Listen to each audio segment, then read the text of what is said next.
Welcome back to another episode of the Jackie Service Show.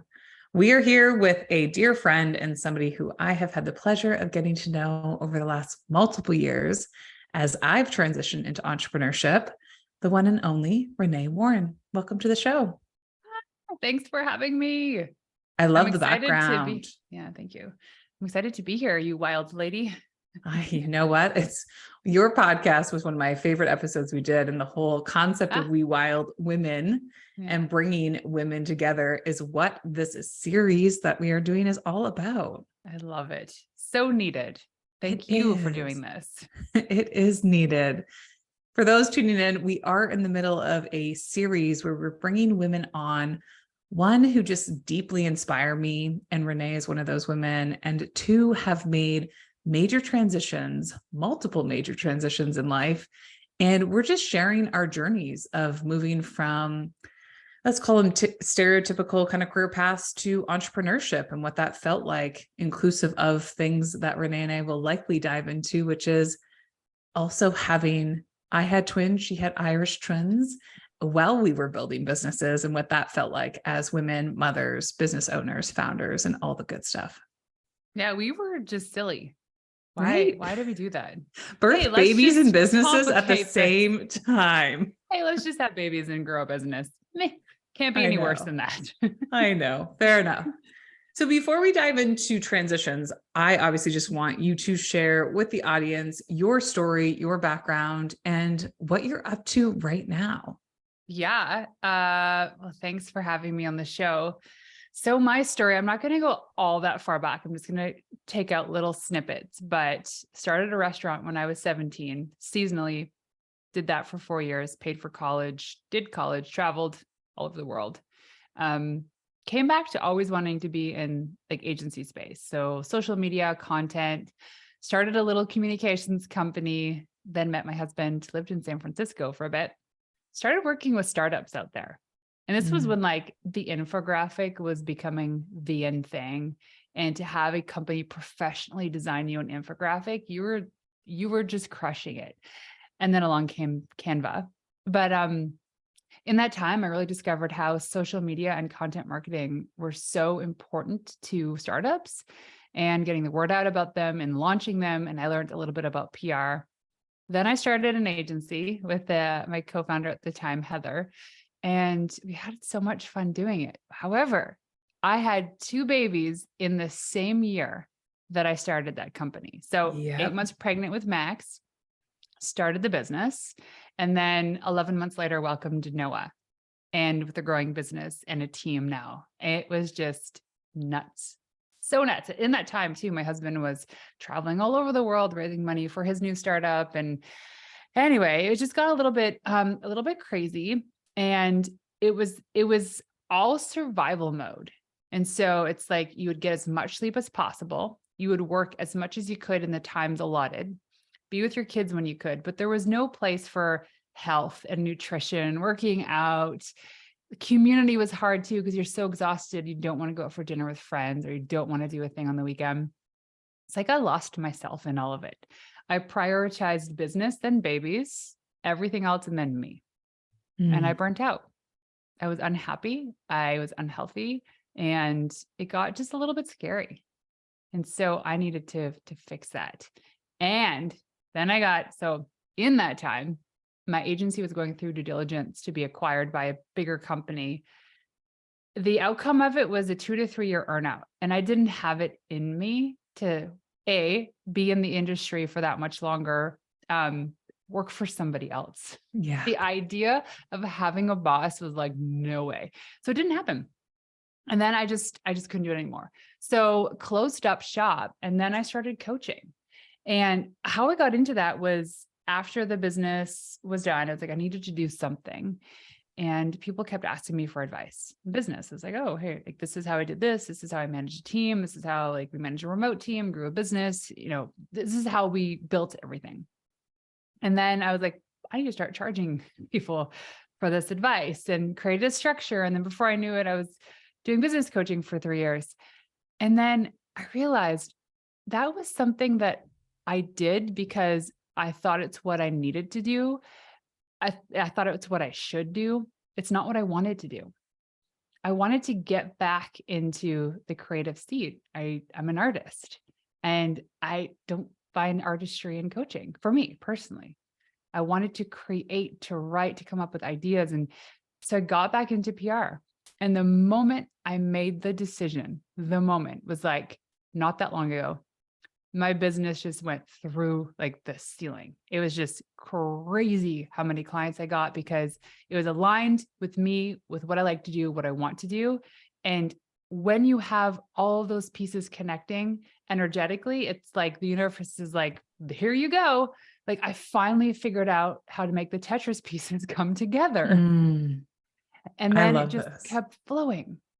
And now it's like, great, one offer. I have my second offer. I just published a couple days ago, and I have two, like it's a VIP day. I have two clients, and then someone's paying me to go to Florida to do a 2-day session.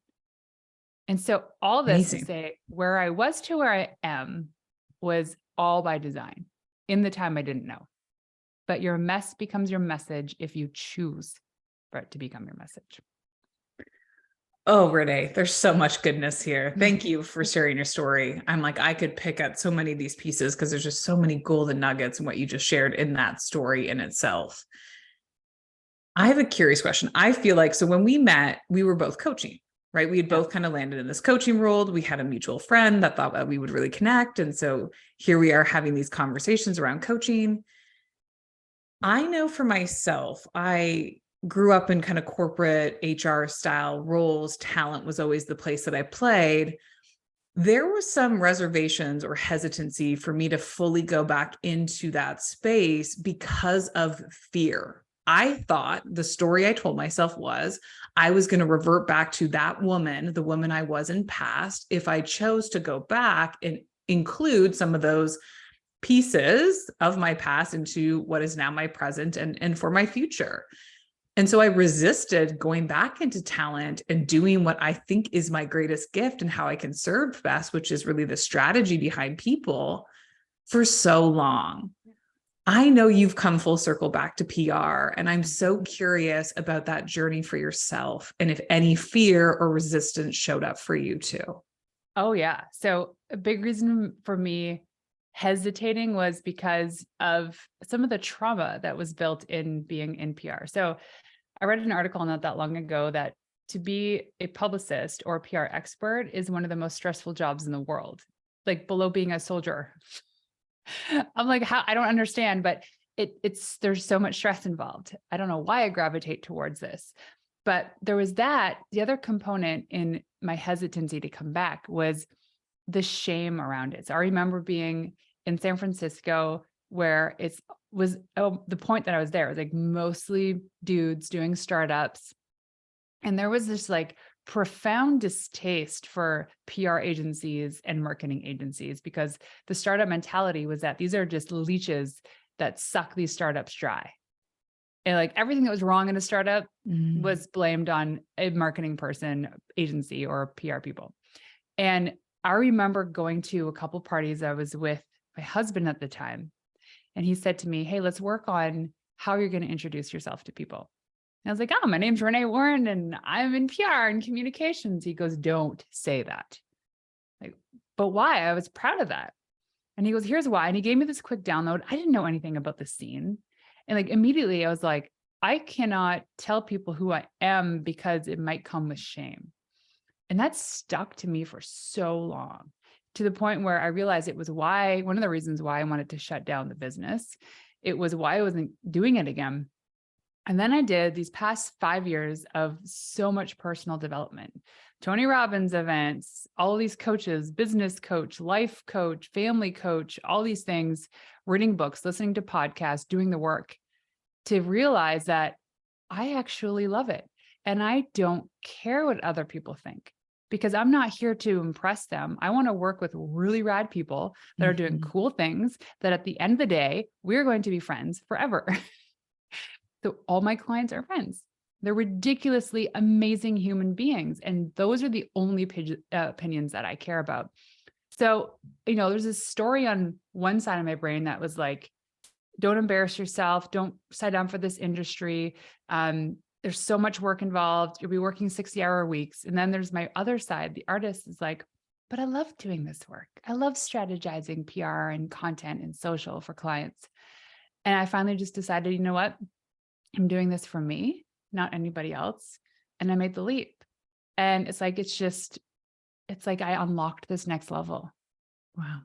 It's like going down that tube playing Mario Brothers, and it's like do do do do do do, and you're like, oh, there you go, there it is, right? There are all the coins, and like, there's my next destination. So much shame, embarrassment, worry that I was going to be stuck working 60, 70 hours a week because I didn't know any different. Mm-hmm. And then, geez, my husband wrote this incredible book. He sure did. Buy Back Your Time. And on top of that, I realized everything that I was so stressed about was just the story I was telling myself. Part trauma, part something I was allowing myself to believe that wasn't even true. And I'm like, why do we write these things? Why? And so here I am. I feel great. I'm crushing CrossFit's my jam. Came back from that date with Destiny in December, literally landed Thursday night, and Saturday morning, I did my first ever competition and I came third. Heck and yes. It's like, if you just do it, like the other thing too, in this CrossFit thing is the story I was telling myself is that a tall, skinny girl can't compete, because I was told tall, skinny girls can't do CrossFit. Right. You need to be like a little bit shorter and you need to be 5 feet. Yes. And a gymnast build. Right? Former gymnast. Yeah. And I was like, I'm not, but I'm getting stronger. I love going there. And now it's like, people are starting to see, man, she's working her butt off and she podiumed. Okay. So I can do it. Mm-hmm.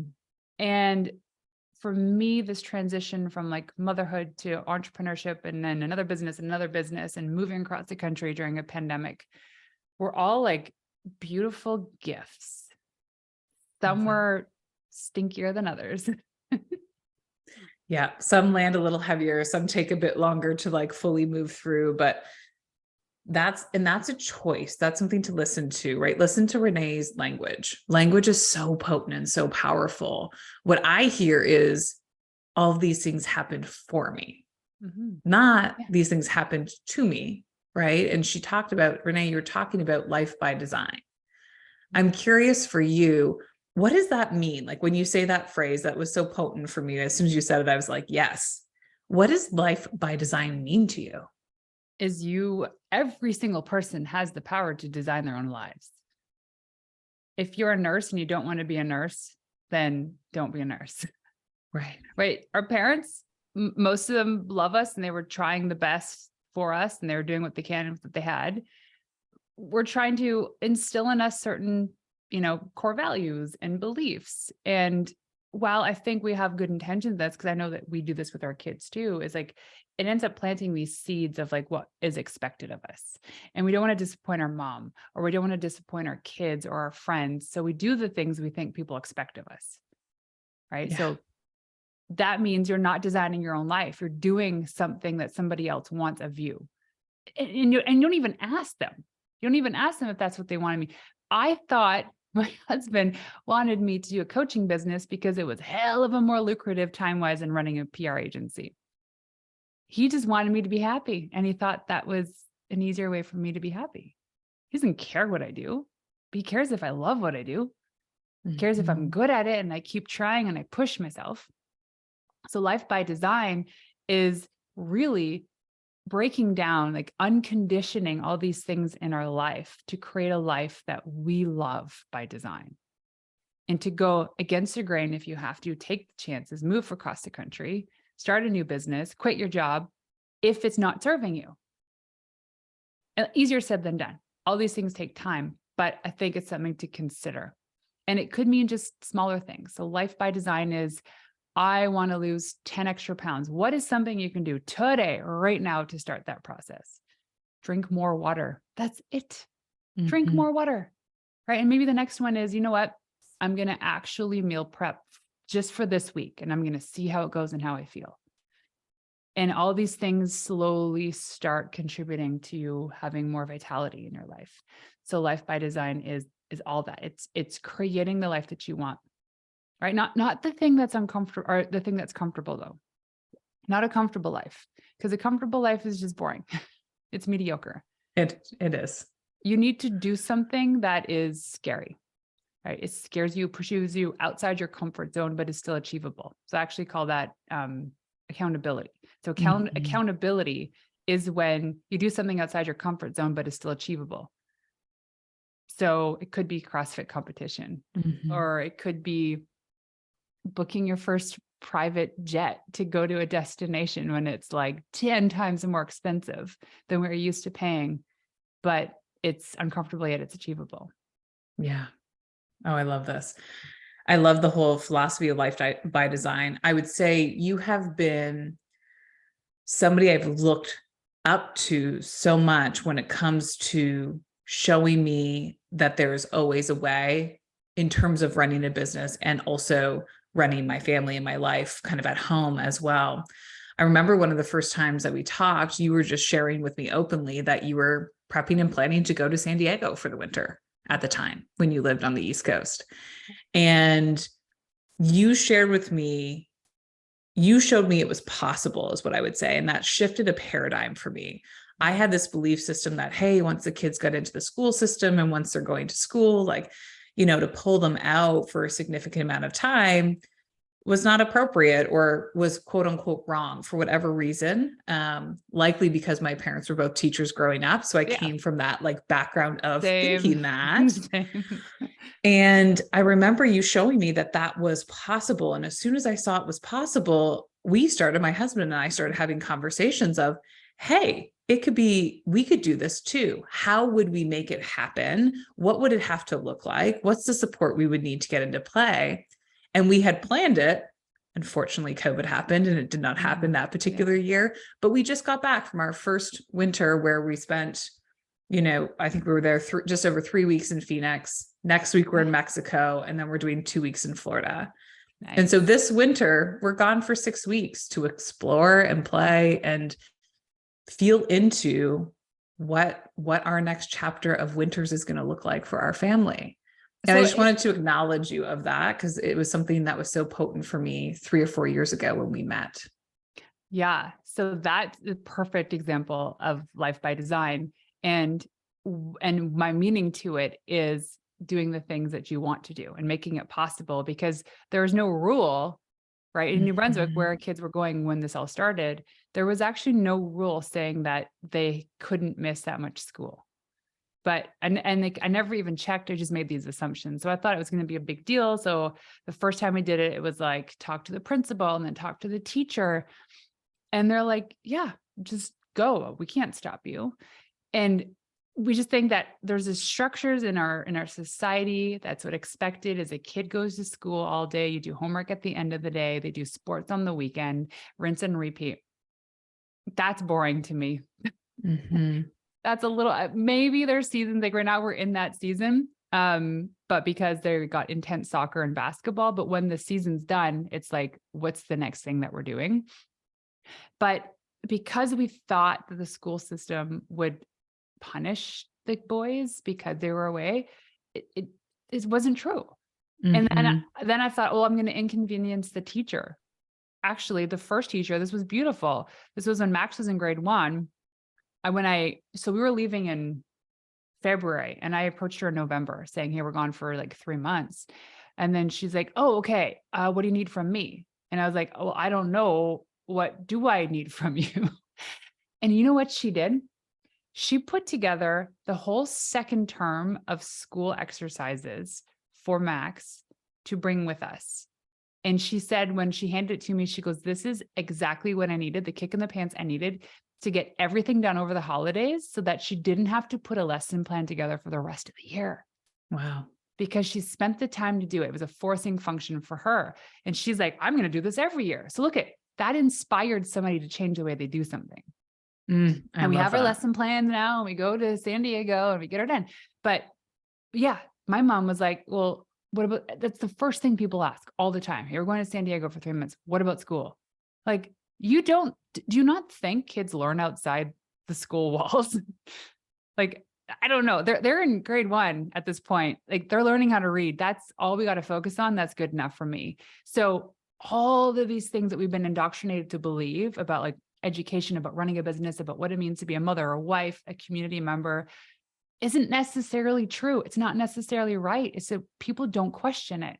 They don't push the boundaries. They don't think, oh my gosh, maybe this is something we could do, but they never look into it. So they don't design their life. They let life happen to them. Absolutely. When you look at designing your life, are there certain tactics, exercises, practices that you go through to make sure that in all the pillars that are really important to you, you are designing life around those pillars? Even a step back from that, how do you figure out what the pillars are that you want to design around? We established there are 3 main pillars: health, wealth, relationships. So health, physical, mental health, anything related to health. Wealth is, how are we creating wealth? How are we teaching our kids about earning money, saving money, giving back? And relationships is anybody in our life: mothers, partners, friends, colleagues. How are these important? Because like those are kind of like the Maslow's hierarchy of needs kind of bundled up into 3 pillars. And then from there, we break things down. So my husband and I, we have our core values. They're called GCASH: growth, community, adventure, spirituality, and health.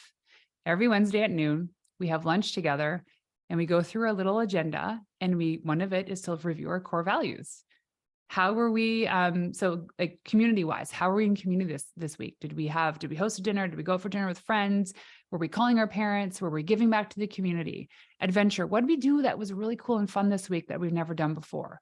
Is there a book we read, a podcast we listened to? Was there somebody we had a meeting with?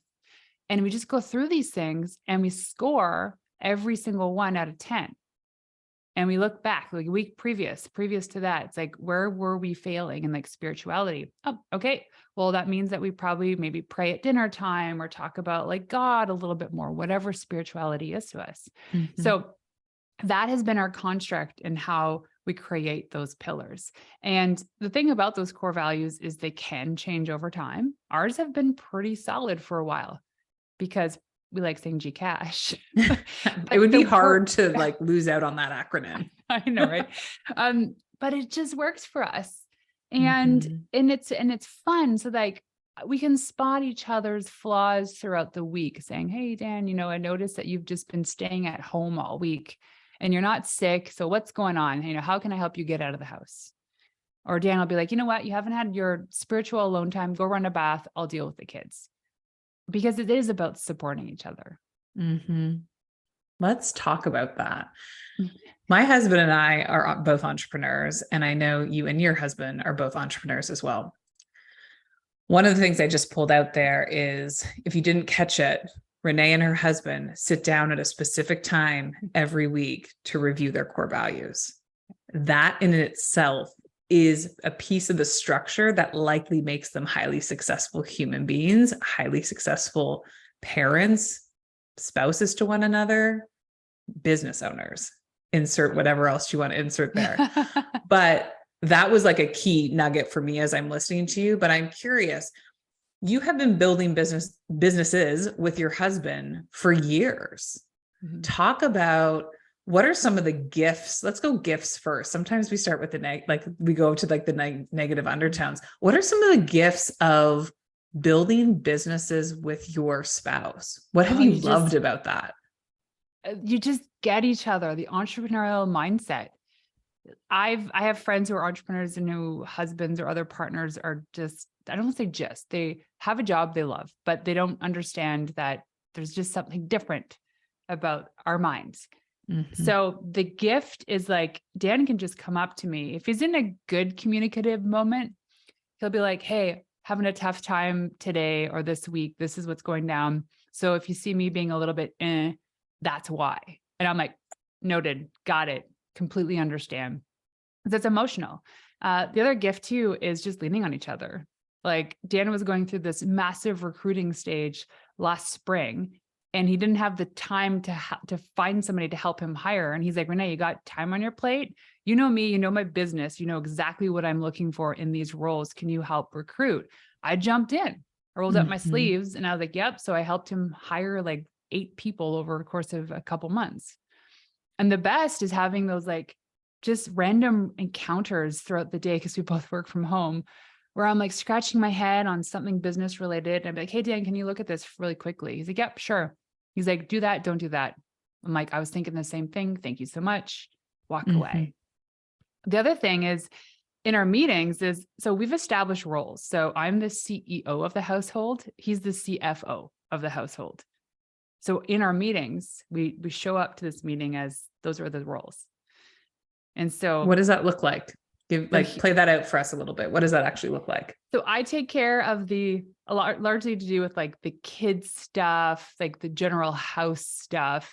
And he's like finances and making sure everything's good there, mortgage, all like boring stuff to me. And we report to each other every week on these things, issues to be discussed. And then in terms of like business finances, is we both have full access to each other's business financial records, banking, updates, everything. So we're both very much in the know as to what's going on. And highly transparent, just like here it is. Absolutely. And I've shared this before. People are like, that is crazy. How, like, wow. I said, why is it crazy? Why couldn't I know? And why shouldn't he know? I quite frankly think it's crazy that you wouldn't. You're married, you're in this long-term relationship, and you're keeping secrets from each other for what? Like, especially when it comes to money. Yeah. So the roles are it's what I love about it is like, you might be faced with a situation and you don't know the answer to it, but it's not your job. Right. So like one of our mortgages is being renewed for one of our rental properties. And I'm like, I don't know this stuff very well, but it's not for me anyway. So I say, hey, Dan, let me know what you need me to sign. Then I'll review it and sign it. That's it. And then he's the one that sits down and he goes through the documentation. It's not my job. But, signing kids up for sports and figuring out the logistics of certain travel arrangements, that's on me, right? Yeah. That's on me to manage. So when you have these created those roles, that helps to have like defined kind of roles within the household. Yeah. I mean, it just makes things a lot easier because it's like, it's a delegation, or it's like, hey, that's not my thing. I'm not good at this. So you do it. Like ask Dan to change a light bulb. No. I remember one day, not to throw him under the bus, he walked into the laundry room and he goes, which one's the dryer? I'm like, oh my God, yeah. I got you. I got you. I'm like, it's the one that says like dry. I don't know. Not to like make fun of him, but it's just, it goes to show this life that we've designed and the rules and boundaries we have in place for certain things. He's not pretentious or lazy. It's just, we have a house manager. And then when she's not doing that stuff and dryer or washing stuff needs to get done, I don't actually trust him to clean things. I don't mind doing it. Yeah. So when you define these roles and everyone knows their purpose, the mission of these specific roles, it makes life so much easier. I love that. Thank you for sharing those. I'm curious for you both, what are some of the like key lessons learned when you've worked with your spouse? What are some of the things that maybe have been Achilles heels or shown up or been, the things that cyclically just keep showing up time and time again that have created lessons, which it sounds like you've probably maybe implemented some changes because of that, but I am curious, what are some of the lessons you've learned? Well, in working with him in the handful of times, like my company ran his launch announcement or his funding announcement when he raised it round for clarity.fm. And I did it again. And I worked with him in his company with recruiting. So it was like the little bits where I was in and out. In that time, the most important thing was that we are business partners during the day and we're married in the evening. And it's really hard not to carry that baggage over because I'll sit at dinner time, still angry at him from the way he talked to me at a business meeting. Men are so great at compartmentalizing these things. But I had to learn to not take it personally, because he'd show up and he'd be giving me a kiss. Hey babe, how's the rest of your day? And I'd be like, oh, I'm so mad at you. But I needed to learn to show up better. And it was tough, but I realized like, he didn't do it like vindictively. He wasn't malicious about it. He was just talking to me the way he was talking in business, and I took it personally. So that was one thing. But I think the most important thing, especially in our marriage, is to never let business become an excuse or a reason for not being able to show up for each other, especially in times of crisis. Like I can say I've walked in to Dan's office when he's been on phone calls with some really important people. Like most times I'd be like, no, get away. He has never, ever told me not to come in. He's never stopped me. He's never said shush. He's shushed the other people.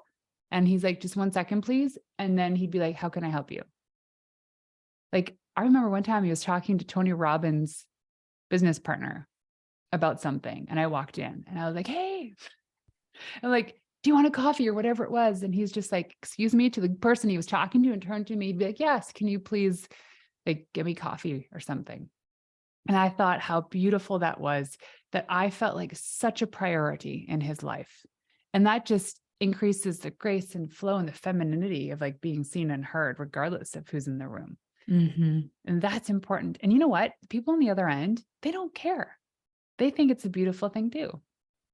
Yeah, they do. And that's what a beautiful, just like tribute to the relationship that you have and the dynamics.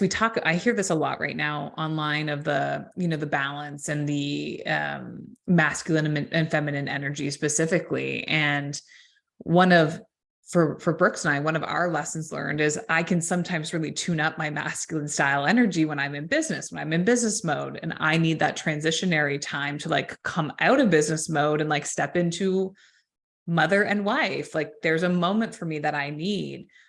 We didn't know that until we rubbed up against it enough time to say like, oh, Jackie needs 20 minutes to herself to like reclaim that feminine side. It's not saying that I never run business for my feminine. I do. My intuition is always my guide, but I needed that time in order to like step into the role or just transition from work mode to being mom and wife. You think back to it, like, if you think back 10 years ago, I would have a half an hour drive home to myself to like decompress and like unwind before I walked into the home. Now my office is literally, I don't know, 100 feet to my kitchen. Like there's not that much difference between where I'm working and where I'm living. In fact, I am working in my home. So I just love that you shared that aspect of like, that made you feel seen and heard, and that allowed you to really step up from a more feminine energy standpoint. Have you noticed any of those things dynamically for you guys in terms of the energy tone? Yeah, I feel like so relatable to this is because we both work from home and we'll just like encounter each other, like going for a coffee or a snack, or we'll just be bumping into each other. We by default, I especially have just kind of ticked the box as to like spending time with Dan. I felt like, oh, I'm in the same building as him. Sometimes we're in the same room. Sometimes we'll eat lunch together. And it just felt like I was like, oh, I'm spending time with Dan. And he'll come up to me at the end of the week and he'll be like, I miss you. Like, oh, but I've seen you all week. I suppose I miss you too. And he goes, yeah, we're here, but we're not together. We're not connected. It's not intentional. So that was the one thing that we really needed to get behind. And so we instilled weekly date nights and bonus lunches, or like extra time at night where we just like lay down and we just chat about our day or an idea or a philosophy or something. Because just because you're in the same room doesn't mean you're spending that time together. Yes. And we had to learn that. That is so important to hear, right? Listen to what Renee is saying. Listen to the undertone of that, like intentional time, right? There's so many relationships that you probably, maybe you're bumping into people during your week, or you do a gym class with them. You're doing a CrossFit class with them every week and you see them a couple times. And, I think being really intentional about Gcash for you and for whatever the values are for everyone else is so important. Because so many of us, myself included, can get caught up in autopilot and just doing the motions and following through the motions. And for me, when you talk about life by design, it's been the interrupter of that. How can I interrupt the autopilot to start to become really intentional about the areas of my life that are important for me and my family and business? So I love that. What we've learned too is we put so much effort into scheduling the perfect week for our business and making sure we have the right meetings and doing the right things to grow our business. But we often fail to do that for our personal lives. And we think, oh, like my kids are happy, they're healthy, I have a decent marriage with my husband. Why can't it be better?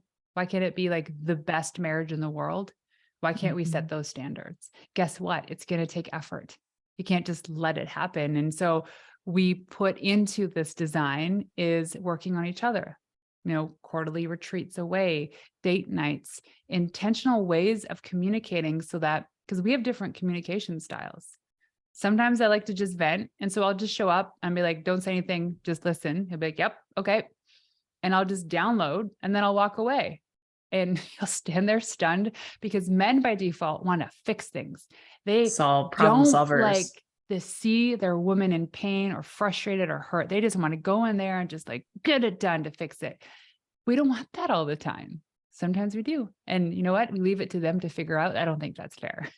But sometimes we just need that download. But when you design a life so that it's intentional, because when you create the intentionality, you can grow so much faster because you know where your weaknesses are, where your Achilles heels are, how you need to fix things. Like another one is I have misophonia.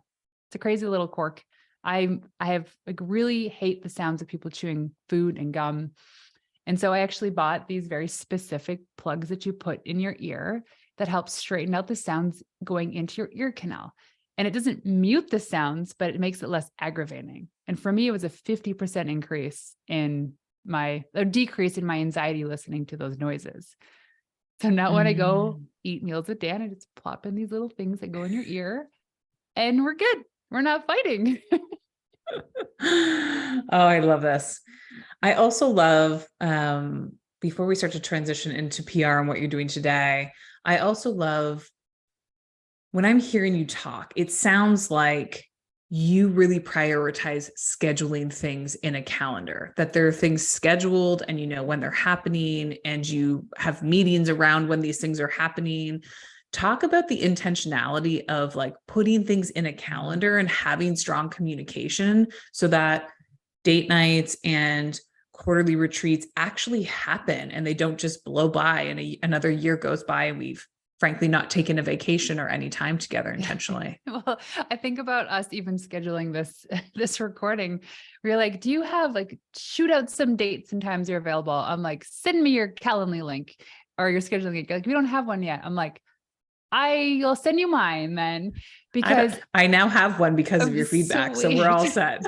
But the way that I see it is I'll always like put it this way. If you gave somebody full control of your calendar, where they can book a call in whenever they want, wherever they want, are they going to be scheduling calls at 6 a.m., 7 p.m. and on the weekends?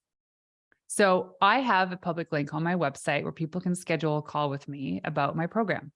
And I put parameters around when they can actually talk with me. But I also, they can't schedule something that's already scheduled in my calendar. That's the whole point of it. Knowing that, I have to put in the bigger rocks into my calendar permanently for the entire year, or else people will schedule. That would include when I'm going to CrossFit, because I like lunchtime CrossFit. So Monday, Wednesday, Fridays, sometimes in the mornings. My pitching moments, like there's certain moments of the week, certain hours where I'm pitching because I'm the most creative and it's the best time. So I block those out and they're permanently blocked out. And you cannot schedule a call with me in those times. And especially after 3:30, both my boys are home. And that's important to me. So unless it's like dire needs to chat, it's not going to happen. So we look, it's called the preloaded year. So my husband and I look at what are all of the things that are happening this year, his events, my events, the opportunities. We get invited to go on these really cool trips and do these things. And so we plop them in. Those are the big rocks. And then we put in the pebbles, the things that, maybe speaking events we're getting paid for. And then we fill in the sand. Most time, there's just no room for sand because everything in there is stuff that's super intentional. And some people might look at the calendar and just be overwhelmed, like, oh my God, I can't believe you're doing this stuff. Or I would just get anxiety looking at that. It's like the other option just doesn't work for us. Mm. When I first started dating Dan, he never scheduled a single thing, nothing in his calendar. And I invited him to dinner. That was it. I said, every night, let's have dinner together. And he just couldn't fathom that because it was never been a part of him growing up, but it was a very important quality for me. And so every night we have dinner as a family to this date, and we've been together for 12 years. Wow. And we put that in the calendar. We put quarterly board meetings with our kids. So every quarter, we each take a kid and we go for half a day, and then we exchange the kid halfway through the day. The kid gets to choose what the activity is. So I think I have Max starting this weekend. So it's our quarterly board meeting. Hey, Max, what do you want to do? He's like, he wants to make tech deck YouTube videos. He's obsessed with these things. Great. But because what we do is we come up with these great ideas of stuff we want to do, and we don't do it because we don't schedule it. But the moment you put it in your calendar, you've secured that spot for that thing. It's more likely to happen. I live by it. Yeah. Right. Like if I wake up in the morning and having my calendar set up and seeing it in the week, Brooks and I do Sunday night check-ins. Like after the kids are in bed, we'll just have a cup of tea or whatever and like hang out and chat. And we'll just do quick check-ins on the week to make sure that we know kind of what are the big rocks, what are the priorities, et cetera. It's flowed really well for us. And I know after when we started to chat, you told me date nights and how important they were for you. So that's our Friday nights. We've just put in date nights. And even if it's not physically getting out of the house, we are highly intentional about the time we spend here in the house of like making a dinner together, like doing something that's beyond the norm. And that's been really helpful too. So calendars, I love this preloaded year. I think that's so critical for so many of us. Yeah. Let's swing into what we're doing today. So you are now back in PR. I feel like I've been sitting on the sidelines waiting for you to get into PR again, because I knew that this was a big piece of your past. And for somebody like myself, who's maybe never dabbled in PR, or never really looked at getting PR before, I'm curious if you can just maybe share a little bit more about like, what are the programs? How can people work with you? And more importantly, like, why is PR so important for growth businesses and small businesses? Oh, okay. I'm going to start with that. Yeah, let's start there. And then we can go from. So, I mean, times are changing so fast. It's crazy. My good friend, Nick Kuzmich, is one of the top Facebook ads guys in the world. It's just like, even his industry is like, things are just going bonkers. The thing about PR, which is considered earned media, it is considered the most respected type of media according to like the audience. People believe more what they see, what they used to anyway, online in terms of like blog posts and podcasts than they do of ads. And the difference is that earned media can take a really long time to garner and to get that engine started. So it's like you're putting in months of work sometimes with no wins. And then all of a sudden it starts hitting. But why it's important is because there's a huge SEO play. There's a huge social media play, and then earned media play. So SEO is when you're getting notable websites linking back to your website. I call it Google juice. Google all of a sudden recognizes your website and increases the ranking. Then you start ranking for keywords too. A lot of the stuff is kind of foreign to some people, and they can't quite understand why it's connected. But with PR, there's also a contributed content opportunity. So anything content related to me is PR. PR is like the mother of all marketing. This is about developing relationships. It's more important now than ever because it is about the relationship building, right? When Instagram and TikTok, it's still great. You might get some wins. Like my son, he posted a YouTube video the other day and it got 1,500 views, and it just blew his mind. But then every video since didn't. So it's just like one thing caught. But the thing about earned media, if you create the right strategy and you're intentional with it, you can keep getting media wins consistently over time. And so you're getting all of these podcasts and publications linking back to your website, mentioning you. You end up increasing your authority, becoming more credible, the go-to person in your space. I have a client who's launching her book called The Unflustered Mom. And I forget the name of the news source, but now she's like the go-to person to be on morning TV about mom and stress. because Wow. she got in there once and she's been on the show now probably 4 times. It's incredible. Right. And it's just like, and then people trust that more than seeing an ad. Yeah. Right. I would agree. There's certain publications, and I'm sure this is your realm, not mine, but there's certain publications you'll see and you'll immediately have an undertone of, oh, like it's more credible, or what this person is saying is more credible because they were in Entrepreneur or Fortune or Forbes or whatever it was. It's interesting how that plays to the human psyche of what we believe or what we perceive. So it's could kind not of agree like more. the same as like, oh, she has 20,000 Instagram followers. The same thing can be attributed to somebody who has a website that has all the logos of As Seen in People or Wired or Inc. or Forbes. It's like, it's almost like this incredible credibility builder. Yes, I love that. And so the programs that I offer right now, there's 2. There's one, it's retainer based. So there's a couple options in there, but you work with me for 6 months to a year. I create the entire strategy and execute on it. And the other option is a VIP day. And so that's where I create the entire strategy, media list, media kit, pitch angles, press release. I create all these assets with videos, teach you how to pitch, but then you do the implementation. All right. So it takes me a day to do that.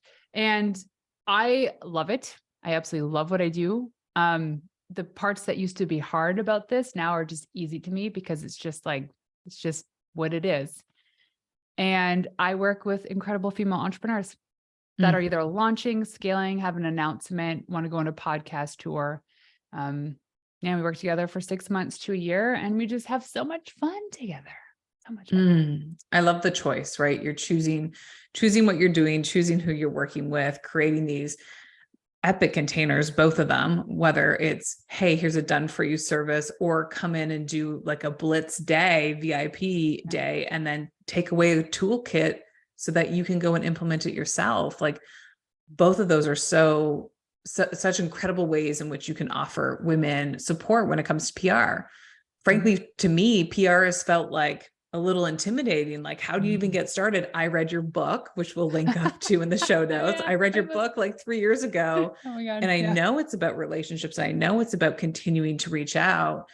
And there are ways we can do it ourselves. But my gosh, to have an expert, one of my key lessons in business is to surround yourself with the experts, hire the experts, allow the experts to really go and support you. And the unlocks that can create is insane. And I mean, you shared a couple of your client wins right here. I love this.